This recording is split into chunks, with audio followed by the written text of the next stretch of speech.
শহরের নামকরা আর্কিটেক্ট মিত্রা স্বপ্নের প্রজেক্ট বাস্তবায়ন করার উদ্দেশ্যে কেরালার রহস্যময় গ্রামে গিয়ে কাজ শুরু করে। কিন্তু এই রহস্যময় জায়গায় আসার পরের দিনই অ্যাক্সিডেন্ট করে মিত্রার বাবার রহস্যময়ভাবে মৃত্যু হয়। এরপর থেকেই মিত্রা যেখানে যেত না কেন তার কানে কারো কান্নার আওয়াজ আসত। এরই সাথে এমন আজব আজব ঘটনা তার সাথে ঘটতে শুরু করে যেগুলোর জন্য মিত্রা মুঠো প্রস্তুত ছিল না। কি এমন রহস্য লুকিয়ে আছে ওই জায়গায়? কেন সেখানে যাওয়ার পর থেকে মিত্রার সাথে এরকমটা হচ্ছে? জানলে চোখ কপালে উঠে যাবে। বচি সদ্য মুক্তি পাওয়া Tamil horror mystery suspense thriller movie the door এর কথা। মুভির শুরুতেই আমরা এক বুকের রাত্তাম নামের একটা লোককে দেখতে পাই, যাকে কিনা দেখে মনে হচ্ছিল যেন কিছু একটা নিয়ে অনেক চিন্তিত আছে। রাতনাম বারবার তার মেয়েকে কল করার চেষ্টা করছিল, কিন্তু তার মেয়ে ওদিকে কাজের মধ্যে ব্যস্ত থাকায় তার কলটা রিসিভ করছিল না। রাতনামের মেয়ের নাম ছিল মিত্রা। সে কাজে এতটাই বিজি, রাতনামের কলটা বারবার কাট করে দিচ্ছে। বলে রাখি, মিত্রা একজন আর্কিটেক্ট। বর্তমানে একটা প্রজেক্ট করার জন্য এ জায়গায় এসে সেখানে পুরনো যা কিছু ছিল সেগুলো ভেঙে চুরে নতুন করে সেগুলো আবার তৈরি করবে। আমরা দেখি এখানে তারা পুরনো একটা মন্দির সেটা ভাঙছিল, যাতে তারা এখানে তাদের প্রজেক্টটা শুরু করতে পারে। এদিকে রাতনাম মিত্রাকে বারবার কল করার পরও মিত্রা কল রিসিভ করছে না। অবশ্যই রাতের দিকে রাতনাম তার কাজটা সেরে স্কুটি করে তার বাসার দিকে যাচ্ছিল। তখনই দেখা যায় উপর থেকে কিছু বৃষ্টির পানির ফোঁটা তার উপর এসে পড়ছে। কিছু দূর সামনেই এই ব্রিজের নিচে আসতেই কিছু একটার সাথে রাতনামের ভয়াবহ একটা অ্যাক্সিডেন্ট হয়ে যায়। সাথে সাথে আমরা দেখি রাতনামের পুরো শরীর আজব রকম করে ফ্রিজ হতে শুরু করেছে। তার পুরো শরীরে যেন বরফ জমতে শুরু করেছে। দেখতে দেখতে জায়গায় রাতনামের মৃত্যু হয়। সিন শিফট হয়ে কিছুদিন পর রাতনামের মৃত্যুতে তার মেয়ে মিত্রা অনেক পরিমাণে ভেঙে পড়েছে। কারণ শেষবারের মতো তার বাবা তাকে এতগুলো কল করার পরও সে তার বাবার সাথে কথা বলতে পারেনি। এটা নিয়ে মিত্রা একদম ডিপ্রেশনের মধ্যে চলে যায়। কাজকাম সব কিছু একেবারে ছেড়ে দিয়েছে। পরিবারে এখন শুধু মা আর একটা ছোট বোন, তাদের সাথে এখন ভালো করে কথা বলছে না। এমনকি সিদ্ধান্ত নিয়েছে জব থেকে ডিজাইনিং নিয়ে নিবে। এখন মিত্রা যে কোম্পানিতে কাজ করত সেটা ছিল তার বাবার একদম ক্লোজ একজন ফ্রেন্ডের কোম্পানি, প্রকাশ নামের এই লোকটারই। প্রকাশ যখন বিষয়টা নোটিস করে যে মিত্রা অনেকদিন যাবৎ অফিসে আসছে না, যার জন্য অনেকগুলো প্রজেক্টও পেন্ডিংয়ে পড়ে আছে, তার পরবর্তী সিনে প্রকাশ সোজা মিত্রার বাসায় এসে উপস্থিত। এসে মিত্রাকে ভালো মতো বোঝাতে শুরু করে যে দেখো, যখনই তোমার বাবার আমি একসাথে হতাম না, তখনই তোমার বাবা সবসময় আমাকে তোমার কথাই বলতো তুমি অনেক ট্যালেন্টেড একটা মেয়ে, একদিন অনেক বড় কিছু একটা করে তার নাম উজ্জ্বল করবে। দেখো বেটা, জীবনের প্রত্যেকটা পদে পদে না অনেক ধরা বাধা আসবে, সেগুলো পার করে আমাদের এগিয়ে যেতে হয়। এখন যদি এতটুকুতেই তুমি ভেঙে পড়ো তাহলে তোমার বাবার আত্মাও শান্তি পাবে না। তাই দুঃখ কষ্ট সবকিছু ভুলে বাবার স্বপ্ন পূরণ করতে আবারও কাজে জয়েন করো। এভাবেই আরও অনেক সুন্দর করেই প্রকাশ মিত্রাকে বোঝায়, তাকে অনেক মোটিভেট করে। তাই প্রকাশের কথা মিত্রাও ফেলতে পারে না, পুনরায় কাজে জয়েন করতে রাজি হয়। তাদের কোম্পানি ছিল চেন্নাই, তাই পরবর্তী দিনে মিত্রা চেন্নাইয়ের উদ্দেশ্যে বের হয়। আর অবশ্য মিত্রাকে থাকার জন্য কোম্পানির তরফ থেকে একটা গেস্ট হাউসের ব্যবস্থা করে দেওয়া হয়েছে। একটু পরে মিত্রারা সেই গেস্ট হাউসে এসে পৌঁছে। আগে থেকেই এই ঘরটাতে মারিয়া নামের একটা মেয়েও ভাড়ায় থাকে, অর্থাৎ ঘর অনেক বড়, রুম শেয়ারিং করে মিত্রারা এখানে থাকবে। এখন এই মারিয়া মেয়েটা ছিল একটু অন্য টাইপের, কারোর সাথে একদমই ভালো বিহেভ করে না, সবসময় অ্যাটিটিউড নিয়ে চলাফেরা করে। মিত্রা তার সাথে হাই হ্যালো তো করতে চায়, বাট মারিয়া তাকে কোনো পাত্তাই দেয় না। দরজা খুলে দিয়ে তার মতো করে সে তার রুমে চলে যায়। যে পরবর্তী দিন মিত্রা তার অফিসে গেলে প্রকাশ তাকে আবার ওয়েলকাম করে নেয়। সাথে প্রকাশ মিত্রাকে ওই পেন্ডিং প্রজেক্টটার ব্যাপারও বলে, যেটা মিত্রা থাকাকালীন সময় একটু করে কমপ্লিট হয়েছিল। মিত্রা না থাকায় এতদিন প্রজেক্টটা অন্য কেউ তো দেখছিল, তবে কাজের মধ্যে গড়বড় হচ্ছে। তাই প্রকাশ তাকে বলছে সেখানে গিয়ে একবার সবকিছু দেখে আসার জন্য। কথা মতো পরবর্তী সিনে মিত্রা অফিসের কাজকাম সবকিছু গুছিয়ে বেরিয়ে পড়ে ওই কনস্ট্রাকশন সাইডে যাওয়ার জন্য। যেতে যেতে মিত্রা তার একজন বেস্ট ফ্রেন্ড এই মেয়েটার সাথে মোবাইলে কথা বলছিল। মিত্রার এই বেস্ট ফ্রেন্ড মেয়েটা মূলত একজন রিপোর্টার। তখন একটা প্রোগ্রাম নিয়ে এসে বিজি থাকায় মিত্রাকে বলে সে পরে কল করবে। এদিকে মিত্রা নোটিস করে তার গাড়ির ড্রাইভারটাকে কেমন যেন একটু চিন্তিত দেখাচ্ছে। জিজ্ঞাসা করলে ড্রাইভারটা বলে তেমন কিছু না ম্যাডাম, ওই একটু ফ্যামিলি প্রবলেম। যাই হোক, একটু পরে মিত্রা তার কাঙ্ক্ষিত জায়গায় এসে পৌঁছায়, মানে ওই কনস্ট্রাকশন সাইডে। ড্রাইভারকে গাড়ি সাইড করে রাখতে বললে আবারও মিত্রা নোটিস করে ড্রাইভারকে কেমন যেন চিন্তিত দেখাচ্ছে। এবার মিত্রা তাকে সোজাসুজি জিজ্ঞাসা করে যে কোনো সমস্যা থাকলে আমাকে বলো। ড্রাইভার বলে ম্যাডাম, আমার ওয়াইফ প্রেগনেন্ট, হঠাৎ তার প্রেগনেন্সি পেইন উঠেছে, বাসা থেকে কল এসেছে, তাকে হসপিটাল নিয়ে যাওয়া হয়েছে। যদিও সবাই হসপিটালে আছে, তারপরও আমার একটু টেনশন লাগছে, তবে তেমন কোনো বিষয় না। এখন তো রাতও হয়েছে, তাই আপনাকে রেখেও যেতে পারছি না। এটা শুনে মিত্রা বলে আর এটা তুমি আমায় আগে বলবে না? কোনো সমস্যা নেই, তুমি যাও, এখানে এতজন আছে, আমি কোনোভাবে চলে যেতে পারবো। এরকমটা বলে মিত্রা ড্রাইভারটাকে কিছু টাকাও দেয়, দিয়ে হসপিটাল যাওয়ার জন্য তাকে পাঠিয়ে দেয়। এখানে আমরা একটু করে ওই জায়গাটাকেও দেখি, যেটা মুভি শুরুতে দেখা গেছিল মিত্রার একটা মন্দির ভাঙছিল, সেটাই। অবশ্য মন্দিরটাকে পুনরায় সেই জায়গায় নির্মাণ করার জন্য জায়গাটাকে সংরক্ষিত করে সেভাবে রাখা হয়েছে। এরপর মিত্রা এই কনস্ট্রাকশন সাইডের যে কন্ট্রাক্টর ছিল তার সাথে কথা বলতে চাই। মিত্রা যখন এই কন্ট্রাক্টরকে গিয়ে কাজ কীরকম চলছে সেই ব্যাপারে জিজ্ঞাসা করে, তখন কন্ট্রাক্টর বলে, ম্যাডাম একদমই ভালো যাচ্ছে না, এই কাজটাতে আমাদের কোনো লাভ হচ্ছে না, উল্টো নিজেদের পকেট থেকে আমাদের অনেক খরচপাতি চলে যাচ্ছে। আপনি একবার আপনার বসের সাথে একটু কথা বলে আমাদের টাকা কিছুটা বাড়িয়ে দিন না। এভাবে এরা দুজন যখন এসব নিয়ে কথাবার্তা বলছিল, তখন এদিকে কাজ করা একটা শ্রমিক হঠাৎই কোনো একটা কারণে উপর থেকে নিচে পড়ে যায়। বাকিরা সবাই তাড়াতাড়ি তাকে ধরে হসপিটাল নিয়ে যাচ্ছে। এত উপর থেকে নিচে পড়ায় ওই ওয়ার্কার অনেক বেশি ব্যথা পেয়েছে, তো এরা কন্ট্রাক্টরের গাড়িতে করেই তাকে হসপিটাল নিয়ে চলে যায়। কন্ট্রাক্টরটা মিত্রাকে বলে, দেখেছেন ম্যাডাম, এটা সহ নিয়ে শ্রমিকদের সাথে এরকমের দুর্ঘটনা 5 বার ঘটে গেছে। অর্থাৎ এখন পর্যন্ত 5 জন, কেউ উপর থেকে পড়ে ব্যথা পাচ্ছে, কেউ ওইদিকে ব্যথা পাচ্ছে, তো কেউ ওইদিকে, এরকম করে করে 5 বার দুর্ঘটনা ঘটেছে। আর এদের ট্রিটমেন্টের জন্য টাকাগুলো আমার পকেট থেকে দিতে হচ্ছে ম্যাডাম, এজন্য আপনাকে বলছি সামান্য কিছু টাকা বাড়াতে। এসব কিছু শোনার পর মিত্রা বলে, ঠিক আছে, আমি আমার বসের সাথে কথা বলে কোনো একটা ব্যবস্থা করছি, ততক্ষণ তোমরা কাজ চালিয়ে যাও। এখন এরকমের একটা দুর্ঘটনা এখানে ঘটে গেছে, সবাই তো হসপিটাল চলে গেছে, বাকি যে কজন আছে তারা এখানে থাকবে। মিত্রাকে ওইদিকে বাসায় চলে যেতে হবে, বাট এখানে এখন কোনো গাড়ি নেই। মিত্রা তার রিপোর্টার বেস্ট ফ্রেন্ড মেয়েটাকে কল করে বলে যে তার গাড়ি নিয়ে এসে তাকে একটু নিয়ে যাওয়ার জন্য, বাট তখন একটা শুনিয়ে বিজি থাকাই মিত্রাকে বলে, তুমি এক কাজ করো, তুমি একটু অপেক্ষা করো, আমি কাজটা শেষ করি তোমাকে সে পিক আপ করছি। এরপর মিত্রা কিছু দূর সামনে একটা বাস স্টপে গিয়ে তার বান্ধবীর জন্য অপেক্ষা করতে শুরু করে। রাত হয়ে গেছিল বিদায় কোনো ক্যাবও পাওয়া যাচ্ছিল না, তাই বসে বসে অপেক্ষা করা ছাড়া মিত্রার কাছে আর কোনো উপায় নেই। পুরো সুনসান একটা এলাকা, আশেপাশে মানুষজনের কোনো সারা শব্দ নেই। এমন অবস্থায় মিত্রার কানে কারো কান্নার আওয়াজ আসতে শুরু করে। একটু সামনে নজর পড়তে মিত্রা দেখে কোনো একটা মহিলা সেইখানে বসে কান্না করছিল। মিত্রা উঠে পিছন থেকে মহিলাটিকে ডাকতে যাচ্ছিল কি, তখনই সেখানে একটা পুলিশের গাড়ির শব্দ শুনে মিত্রা অন্যদিকে তাকাতেই মহিলাটি নিমিষের মধ্যে সেখান থেকে গায়েব। মিত্রা বিষয়টাতে মাথা দেওয়ার আগে আগেই এত রাতে নির্জন এই এলাকায় তাকে একা দেখে পুলিশ অফিসার বিক্রম তাকে ডাক দেয়। বিক্রমরা তখন পেট্রোলিংয়ে বেরিয়েছিল। মিত্রাকে জিজ্ঞাসা করে যে কি ব্যাপার, এত রাতে আপনি এইখানে কি করছেন? জিজ্ঞাসার মাঝেই মিত্রার বান্ধবী রিপোর্টার মেয়েটা এসে হাজির হয়। এই নাম হচ্ছে শ্বেতা। শ্বেতা বিক্রমকে সবকিছু খুলে বলে যে স্যার, এরকম আমি তাকে এখানে অপেক্ষা করতে বলেছিলাম, আমি একজন রিপোর্টার বলে শ্বেতা বিক্রমকে তাদের কার্ডটার সবকিছু দেখায়। কিন্তু তারপর বিক্রম একটু বকা দিয়ে তাদের বলে দেয় যে এত রাতে এভাবে রাস্তায় যেন ঘোরাঘুরি করতে আর না দেখি। কথা মতো শ্বেতাও মিত্রাকে নিয়ে সেখান থেকে চলে আসে। বাসায় এসে মিত্রা তার বাসায় মারিয়া নামের যার একটা মেয়ে থাকতো তার সাথে কথা বলার চেষ্টা করে, অর্থাৎ এমনি জিজ্ঞাসা করছিল যে খাওয়া দাওয়া করেছ, চলো একসাথে ডিনার করি। কিন্তু মারিয়া মিত্রাকে কোনো পাত্তাই দেয় না, ভালো করে কথার উত্তর দিবে তো দূরে থাক, মিত্রাকে তার রুমের ভিতরে আসতে না করে দেয়। অর্থাৎ এই মেয়েটা আসলে ছোটবেলা থেকে এইভাবে একা একা বড় হয়েছে, যার কারণে মানুষদের সাথে তার বিহেভিয়ার ওই রকমেরই হয়ে গেছে। এজক মিত্রা ওর তেমন বেশি কিছু না বলে তার মতো করে সে গিয়ে খাওয়া দাওয়া করে নেয়। এখন খাওয়া দাওয়া করে সে ঘুমানোর জন্য যাবে কি, তখনই তার কানে আবারও কারো কান্নার আওয়াজ আসতে শুরু করে। প্রথম দিকে মিত্রা মনে করে মারিয়াই কান্না করছে হবে, কিন্তু একটু পর বুঝতে পারে না এই শব্দ তো অন্য একটা রুম থেকে আসছিল। মিত্রা মোবাইলে ফ্ল্যাশ লাইট অন করে পুরো বাসায় তল্লাশি নিতে শুরু করে, কিন্তু কোথাও কাউকে দেখতে পাচ্ছে না। তবে হ্যাঁ, আমরা এখানে দেখি কেউ পিছন থেকে মিত্রাকে বারবার ফলো করছে, কোনো কিছুর একটা ছায়া মিত্রার পিছন দিয়ে দৌড়াদৌড়ি করছে। আজকের রাতটা এভাবে পার হয়ে যায়। পরবর্তী দিন সকালে মিত্রা নোটিস করে মারিয়া কপালে যেন কিছুতে ব্যথা পেয়েছে। মিত্রা এটা দেখে তাড়াতাড়ি তার কাছে গিয়ে কি হয়েছে জিজ্ঞাসা করলে মারিয়া সে আগের মতোই গম্ভীরভাবে জবাব দেয় যে কিছু হয়নি, তোমাদের আমার কিছুতে নাক গলাতে হবে না, নিজেদের কাজ নিজেরাই করো বলে সে তার মতো করে চলে যায়। এরপর রাতের দিকে মিত্রা বসে বসে তার কাজ করছিল।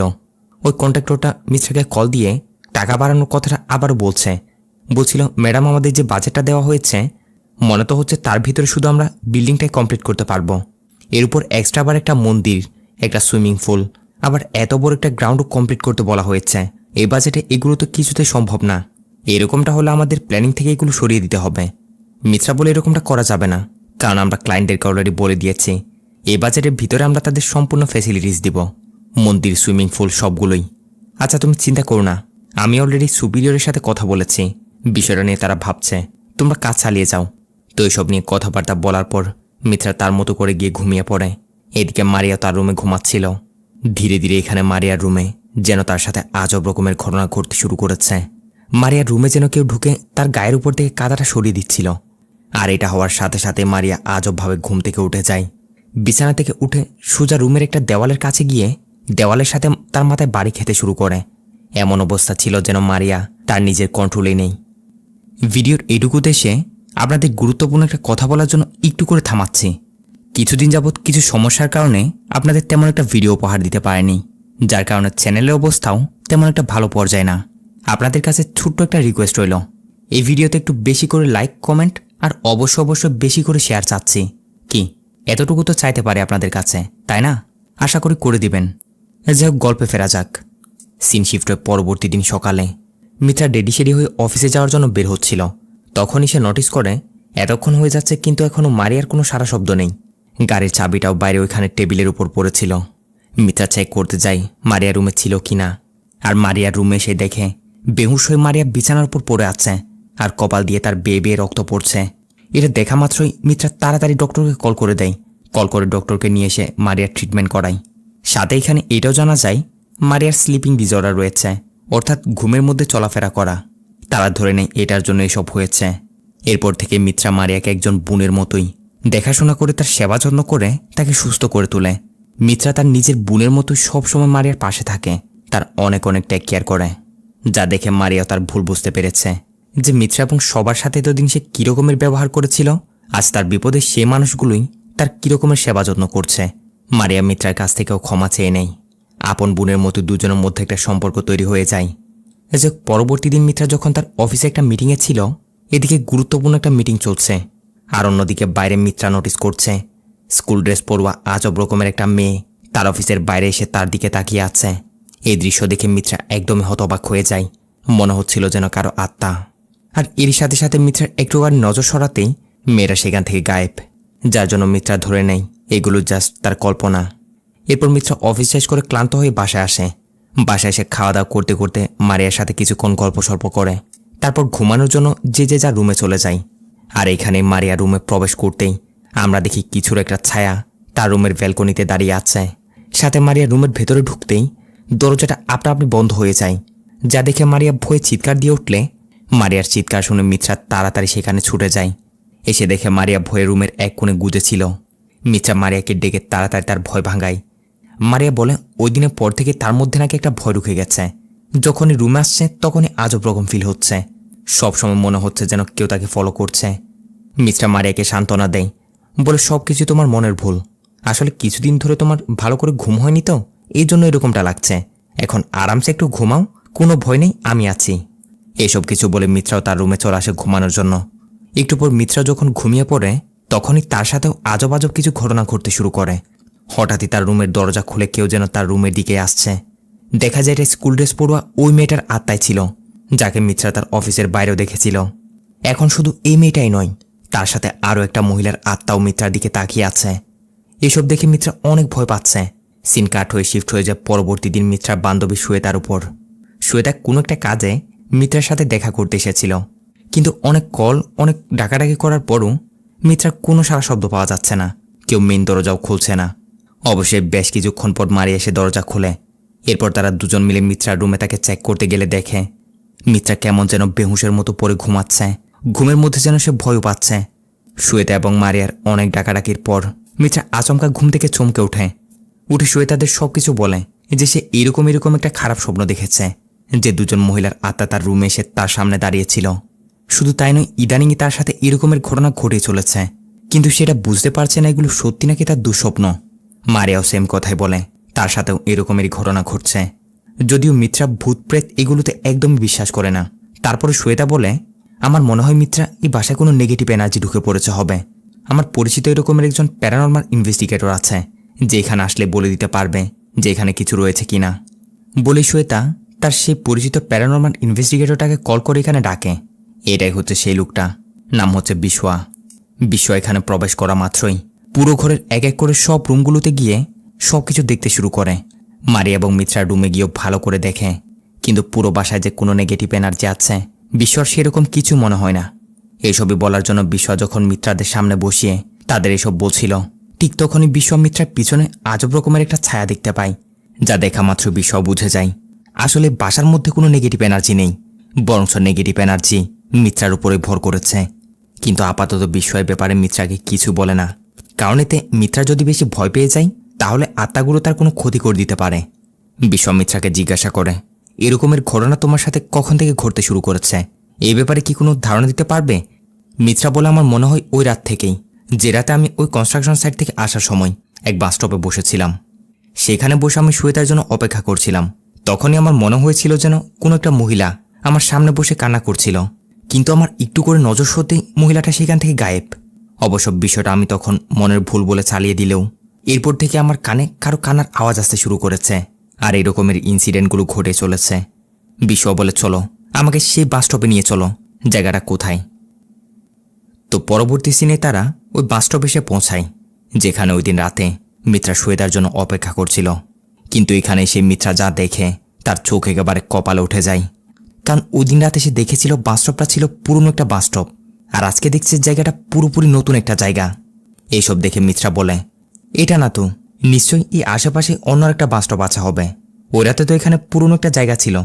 বিশ্ব বলে, আশেপাশে তো দূরে থাক, এ এলাকা জুড়েই এটা ছাড়া আর কোনো বাস স্টপ নেই। শ্বেতাও বলে, মিত্রা কি বলছিস কি এসব? আমি তো ওই দিন রাতে তোকে এখান থেকে পিক আপ করেছিলাম, আর জায়গা তো এটাই ছিল। এইসব দেখে বিশ্ব বলে, তার মানে এই জায়গাতে কোনো একটা রহস্য লুকিয়ে আছে, যে রহস্য তোমার কাছে এসে ধরা দিয়েছে। মিত্রারও বুঝতে পারে এই জায়গার রহস্য বের করতে হলে তাদের আগে এই জায়গার ব্যাপারে ভালো করে তদন্ত করতে হবে, যেখানে এরকম কোন রকমের ঘটনা ঘটেছে কিনা, যার জন্য আজ এইসব হচ্ছে। শ্বেতা যেহেতু একজন রিপোর্টার ছিল, তাই পরের দিন সে ঘাটাঘাটি করে এই জায়গার ব্যাপারে কিছু তথ্য বের করে নিয়েছে। কল করে মিত্রাকে সেগুলো বলছে। শ্বেতা বলে, ওই জায়গাটিতে 1992 সালের দিকে অনেক বড়সড় একটা দুর্ঘটনা ঘটেছিল, যে দুর্ঘটনায় একসাথে 3 ভাই রহস্যময়ভাবে গাড়ি অ্যাক্সিডেন্ট করে মারা গেছিল। মিত্রারা মনে করে এই দুর্ঘটনার সাথে এসবের কোনো না কোনো কানেকশন হতে পারে, কারণ প্লেসটাতে এটাই ছিল এরকমের একমাত্র দুর্ঘটনা। শুধু তাই নয়, যে 3 ভাই মারা গেছে না, মিত্রারা এখন বাস স্টপের পাশে যে জায়গায় কনস্ট্রাকশনের কাজ করছে সেই জায়গাটা তখন তাদের নামে কিনা হয়েছিল। মিত্রা তার বান্ধবীকে এটাও বলে, এর আগে জায়গাটা কার নামে ছিল ওটা খুঁজে বের করতে। শ্বেতা ওইটাও বের করে নিয়েছে। 1992 সালের দিকে জায়গাটা একটা মহিলার নামে ছিল, তাদের সেখানে একটা ঘর ছিল। মিত্রা এবং শ্বেতা এই 3 ভাই যারা ওখানে অ্যাক্সিডেন্টে মারা গেছে, আর এই মহিলা অর্থাৎ জায়গাটা আগে যার নামে ছিল, তাদের ব্যাপারে আরও ভালো করে জানার জন্য ওই পুলিশ অফিসার বিক্রমের সাহায্য নেই। বিক্রমও যেটুকু পারছিল মিত্রাদের সাহায্য করছে। পুলিশ স্টেশন থেকে এই কেস রিলেটেড অনেকগুলো ফাইলপত্র ঘাটাঘাটি করে সে কিছু ডিটেলস হাসিল করে নেয়। এখান থেকে তারা কান্তা নামের একজন রিটায়ার্ড পুলিশ অফিসারের ব্যাপারে জানতে পারে, যে ওই সময় অর্থাৎ 1992 সালে এদের কেসটা হ্যান্ডেল করেছিল। সাথে সাথে তারা সে রিটায়ার্ড পুলিশ অফিসার কান্তার অ্যাড্রেসে গিয়ে উপস্থিত। ওই জায়গাটার ব্যাপারে জিজ্ঞাসা করলে কান্তা বলতে শুরু করে, আমার জানা মতো 1992 সালের দিকে সে জায়গায় একটা মহিলা এবং তার একটা মেয়ে, তারা দুজন সেখানে বিরাট একটা ঘরে বসবাস করত। জায়গাটা তাদের খানদানি জায়গা ছিল। মহিলার স্বামী অনেক বছর আগে মারা গেছে। এত বড় ঘরে তারা শুধুমাত্র মা মেয়ে দুজনই ছিল। মহিলার নাম ছিল রমনা। ঘরের পাশেই ছোট্ট করে একটা মন্দির ছিল, যেখান থেকে রমনার সাথে বন্ধুত্ব হয় রামু নামের একটা ছেলের সাথে। প্রথম দিকে দুজনের সম্পর্ক বন্ধুত্বের সম্পর্ক হলেও ধীরে ধীরে দুজন একজন আরেকজনকে ভালোবাসতে শুরু করে। এখানের এই সব কিছু বিক্রি করে শহরে গিয়ে নতুন করে একটা জীবন শুরু করার জন্য রমনা রামুর কথা মতো ওই 3 ভাইয়ের কাছে তাদের এই জায়গাটা বিক্রি করে দেয়। কিন্তু এরপরে রামু তার আসল রূপ দেখিয়ে দেয়। রমনারা না জানে মতো জায়গা বিক্রির সবগুলো টাকা নিয়ে রামু এখান থেকে পালিয়ে যায়। এই ঘটনায় রমনারা পুরোপুরি ভেঙে পড়ে। যে রামুর উপর ভরসা করেছে সে রামু তাদের ধোঁকা দিল। এখন রমনারা পুরোপুরি নিঃস্ব হয়ে গেছে।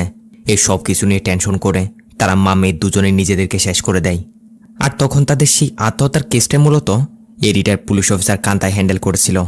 এসব শুনে মিত্রারাই কান্তার কাছ থেকে আরও কিছু জিজ্ঞাসা করতে তো চায়, কিন্তু এই সোজাসুজি বলে দেয় এগুলো ছাড়া সে আর কিছু জানে না। আর এখন তার বিশ্রাম নেওয়ার সময় হয়ে গেছে, তাই সে মিত্রাদের সেখান থেকে পাঠিয়ে দেয়। মিত্রারা সেখান থেকে বেরিয়ে তো আসে, তবে মিত্রার এটা সন্দেহ ওই মহিলা এবং তার মেয়ে আদৌকে আত্মহত্যা করেছে নাকি এর পিছনে অন্য কোনো রহস্য আছে, কারণ এদের দুজনের আত্মায় বারবার মিত্রার কাছে আসছে।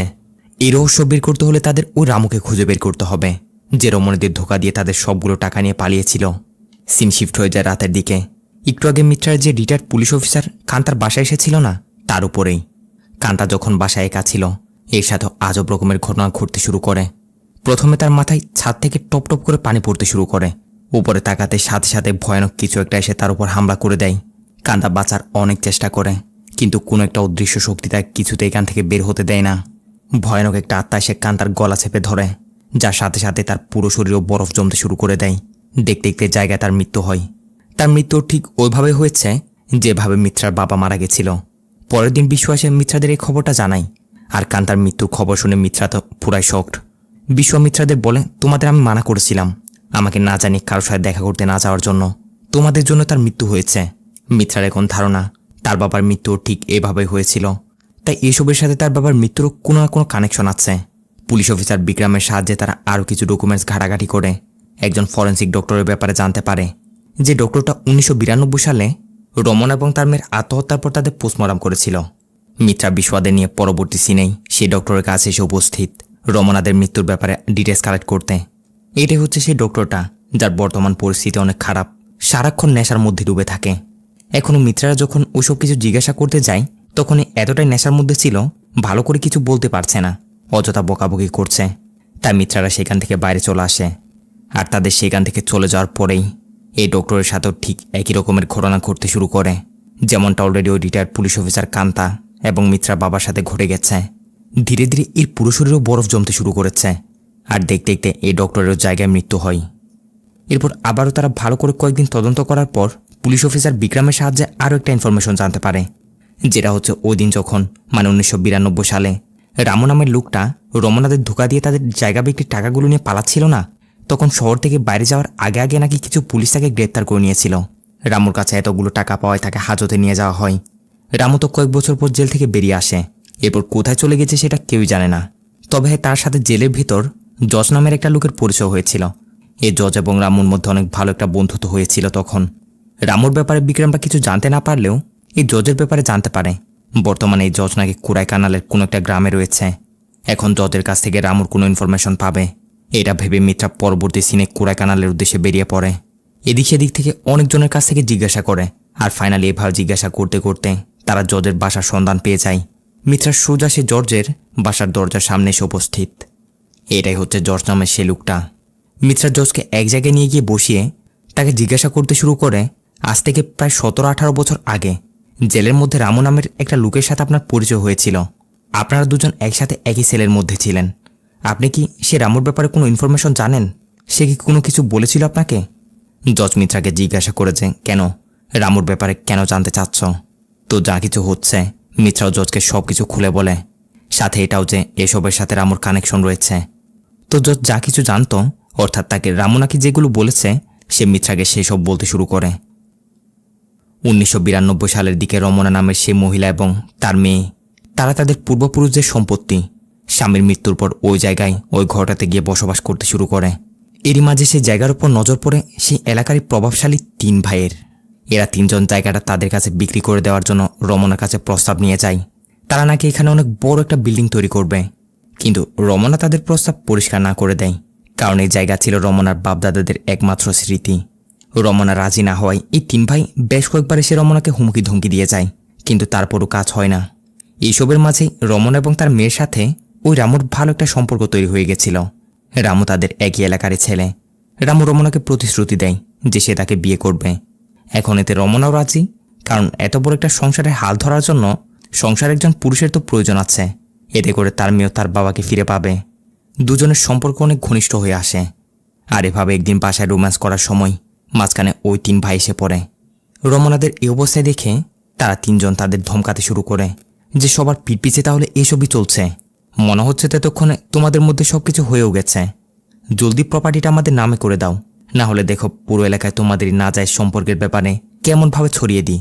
রমন অবশ্য বলছে, যা করার করো, আমরা দুজন একজন একজনকে ভালোবাসি, আমরা সামনে বিয়ে করতে যাচ্ছি। এরা বলতে রমনার উপর ওই 3 ভাই হাসতে শুরু করে। আর এখানে জানা যায় এ রামু অন্য কেউ নয়, ওই 3 ভাইয়ের সাথে জড়িত। রমনাদের প্রপার্টিটা এই 3 ভাইকে নিয়ে দেওয়ার জন্য সামান্য কিছু টাকার বিনিময়ে এই রামু রমনার সাথে ভালোবাসার নাটক করেছে এতদিন। তারা এখন রমনার মেয়েকেও ধরে নিয়ে এসেছে, আর তাকে ধরে তারা রমনাকে ভয় দেখাতে শুরু করে প্রপার্টি ডকুমেন্টসে সিগনেচার করে প্রপার্টি তাদের নামে করে দেওয়ার জন্য। এক প্রকার মা মেয়েকে জোরজবস্তি মারধর করেই তারা প্রপার্টি ডকুমেন্টসে সিগনেচার নিয়ে নেয়। এমনকি সিগনেচার নিয়ে নেওয়ার পরও মা এবং মেয়েকে তারা নৃশংসভাবে জানে শেষ করে দেয়। আর এটা করার পর তারা একজন পুলিশ অফিসারকে টাকা খাইয়ে যাতে করে কেসটা তাদের উপর না আসে এর ব্যবস্থা করে। আর তারা যে পুলিশ অফিসারটিকে টাকা খাওয়ায় সেটা অন্য কেউ নয়, সেটা হচ্ছে ওই পুলিশ অফিসার কান্তা, যাকে অলরেডি রমনাদের আত্মা মেরে দিয়েছে। এবার তারা সবাই মিলে এটাও প্ল্যান করে যে পোস্টমর্টম রিপোর্টটা তো চেঞ্জ করতে হবে, যেন পোস্টমর্টম রিপোর্টও এটাই আসে যে মা মেয়ে দুজন নিজে নিজে আত্মহত্যা করেছে। যে ডক্টরটা পোস্টমর্টম করবে টাকা দিয়ে তারা তাকেও হাত করে নেয়। তাই ডক্টর রিপোর্টে উল্টাপাল্টা লিখে দেয় যেদের মৃত্যুতে কারো কোনো হাত নেই, এরা নিজেরাই নিজেদের শেষ করে দিয়েছে। এভাবে তারা সবাই মিলে রমনা এবং তার মেয়ের সাথে এসব করে। এখনও 3 ভাইয়ের প্রয়োজন ছিল একজন অ্যাডভোকেটের, যাতে করে তারা রমনার কাছ থেকে যে ডকুমেন্টে সিগনেচার নিয়েছিল সেই ডকুমেন্ট থেকে প্রপার্টিটা তাদের নামে নিয়ে আসতে পারে। আর সেই কাজের জন্য তারা তখন সিলেক্ট করেছিল মিত্রার বাবাকেই। মিত্রার বাবা অবশ্য ঘটনা পুরোপুরি জানে না যে এরা কত বড় 2 নাম্বারই করেছে। তবে হ্যাঁ, মিত্রার বাবা এটা নোটিস করে যে ডকুমেন্ট সবগুলোতে রমনাদের পুরোপুরি সিগনেচার ছিল না। এরা 3 ভাই মিত্রার বাবাকে মিথ্যা একটা বলে দেয় ও মহিলার নাকি আর্জেন্টলি বিদেশ চলে যেতে হচ্ছিল, তাই সে তাড়াহুড়ো করে এতটুকু ডকুমেন্টসে সিগনেচার করে টাকা নিয়ে চলে গেছে। আপনি দেখুন না, এগুলো থেকেই তো নামজারির ব্যবস্থা করে দিতে পারবেন। এইসব বলে তারা মিত্রার বাবাকে কিছু টাকা খাইয়ে দেয়। ফলে মিত্রার বাবাও চালাকি করে ডকুমেন্টগুলো সব কিছু তাদের নামে করে দেয়। মূলত এই জন্য রমনের আত্মা মিত্রার বাবাকেও মেরেছে। এখন ওই দিন রাতে এই সব কিছু ফাইনাল করার পর ওই 3 ভাই যখন ওই জায়গাটাতে ছিল তখনই তাদের সাথে আজব আজব ঘটনা ঘটতে শুরু করে। কারণ ওই মুহূর্তে রমনা এবং তার মেয়ের আত্মা তাদের প্রতিশোধ নেওয়ার জন্য তাদের জায়গাতে ছটপট করছিল। আর দেখতে দেখতে তারা তাদের প্রতিশোধ নেওয়ার জন্য ফিরেও আসে। সুযোগ বুঝে 3 ভাইয়ের মধ্য থেকে 2 জনকে অ্যাক্সিডেন্ট করিয়ে মারিয়ে দেয়। এরপর বড় ভাইকেও গলা চেপে ধরে শ্বাসরোধ করে হত্যা করে। রামও তখন সেখানে ছিল। সে রমনাদের আত্মাদের দেখতে পায়। এই 3 ভাইকে মারার পর রমনার আত্মা রামুকেও মারতে যাচ্ছিল কিন্তু সে রামুর একদম কাছাকাছি যাওয়ার পর আর সামনে যেতে পারে না, কারণ ওইখানে ছিল ওই মন্দিরটা। রমনার শক্তি ছিল এই মন্দিরের সীমানা বরাবরেই। তাদের আত্মা মন্দিরের এই সীমানা পার করতে পারবে না। ফলে রামু ওই যাত্রায় বেঁচে যায়। তাড়াতাড়ি সেখান থেকে পালাতে শুরু করে। আর পালাতে গিয়ে টাকাসহ ধরা পড়ে যায় পুলিশের হাতে। পুলিশ তাকে জেলে ঢুকিয়ে দেয়। ওইখানে জর্জের সাথে তার পরিচয় হয়। এভাবে জজ মিত্রাকে সব কিছু খুলে বলে। ওইদিকে আমরা পুলিশ অফিসার বিক্রমদের দেখি, যারা কিনা রামুর ব্যাপারে খোঁজ করতে করতে তার কিছু ডিটেলস পেয়েছে। মিত্রাকে কল করে রামুর একটা ফটো সে মিত্রাকে সেন্ড করে। যে ফটোটা দেখে মিত্রার চোখ একেবারে কপালে উঠে যায়। সে এভাবে জর্জের দিকে তাকায়, কারণ এই জর্জ হচ্ছে আসলে সেই রামু। বাঁচার জন্য এতদিন সে নিজের চেহারা, নিজের আইডেন্টিটি সব কিছু পরিবর্তন করে জজের পরিচয় নিয়ে বসবাস করছে। মিত্রা যে তার ব্যাপারে জেনে গেছে, জজ সেটা বুঝে যায়। একটু করে হেসে বলে, হ্যাঁ ঠিকই ধরেছ, আমি সেই রামু। জেল থেকে বেরিয়ে নিজের পরিচয়, নিজের সব কিছু গোপন করে নিয়েছি, যাতে কেউ আমার অবধি পৌঁছাতে না পারে। আর আমি জানি ওই রমনা এবং তার মেয়ের আত্মা আমার কিছু করতে পারবে না, কারণ তাদের শক্তি শুধুমাত্র তাদের সীমানার ভিতরেই। ওই সীমানা পাড়ি দিয়ে তারা জীবনও আমার কাছে আসতে পারবে না। আর তুমি যেহেতু এখন আমার ব্যাপারে জেনে গেছ, তাহলে এখন তোমাকেও মরতে হবে বলে রামু মিত্রাকে মারার জন্য তার গলা চেপে ধরে। মিত্রাও তাকে খোঁস একটা চর মেরে নিচে ফেলে দেয়। বলে, আজ এখানে আমি একা না, আরও 2 জন আমার সাথে এসেছে, আর তারাও তোমার সত্যতা জেনে গেছে। এখানে রামু দেখে মিত্রার পিছনে রমনা এবং তার মেয়ের আত্মা দাঁড়িয়ে আছে। অর্থাৎ তারা ওই সীমানা থেকে বাইরে আসতে পারার একটাই কারণ, মিত্রারা ওই জায়গায় তাদের প্রজেক্ট শুরু করেছিল না, যার কারণে তারা তো মন্দিরটা ভেঙেছিল। সে মন্দিরটা ভাঙার কারণে প্রায় আজ 17-18 বছর পর রমনাদের আত্মা বাইরে আসতে পেরেছে। আর বাইরে আসা মাত্রই এসবের সাথে যারা যারা জড়িত ছিল এক এক করে তাদের সবাইকে মারতে শুরু করে। আর আসল কালপিট রামুকে খুঁজে বের করার জন্য রমনারা সাহায্য নেয় মিত্রার। মূলত এই জন্য রমনাদের আত্মা বারবার মিত্রার কাছে আসছিল। তো রমনাদের আত্মাদের দেখে ভয় তো রামু শেষ, উঠে দৌড়ে সোজা জঙ্গলের দিকে পালাতে শুরু করে। এদিকে ততক্ষণে বিক্রমরা সেইখানে এসে পৌঁছে গেছে। রামু এদিকে জঙ্গলের ভিতর যেদিকে পারছিল পালাচ্ছিল, কিন্তু রমনাদের আত্মা তার পিছু ছাড়ছে না। অবশ্যই দেখতে দেখতে ফাইনালি রমনার আত্মা রামুকেও ধরে ঠিক ওইভাবে বরফ বানিয়ে মৃত্যু দেয়, যে রকমটা সবাইকে দিয়েছে। আর আসল কালপিটকে শেষ করার পরে রমনার আত্মা শান্ত হয়। রমনাদের সাথে যে অন্যায় হয়েছে তারা তাদের প্রতিশোধ নিয়ে নিয়েছে। মিত্রার বাবার যে মৃত্যু হয়েছে সেটা পুরোপুরি একটা ভুল বোঝাবুঝির কারণেই। এর জন্য অবশ্য রমনাদের আত্মা মিত্রার কাছ থেকে ক্ষমা চেয়ে নেয়। এজন্য আজকের ভিডিও এইখানে শেষ করছি। দেখা হবে পরবর্তী ভিডিওতে। ততক্ষণে ভালো থাকবেন, সুস্থ থাকবেন। Tata, bye bye.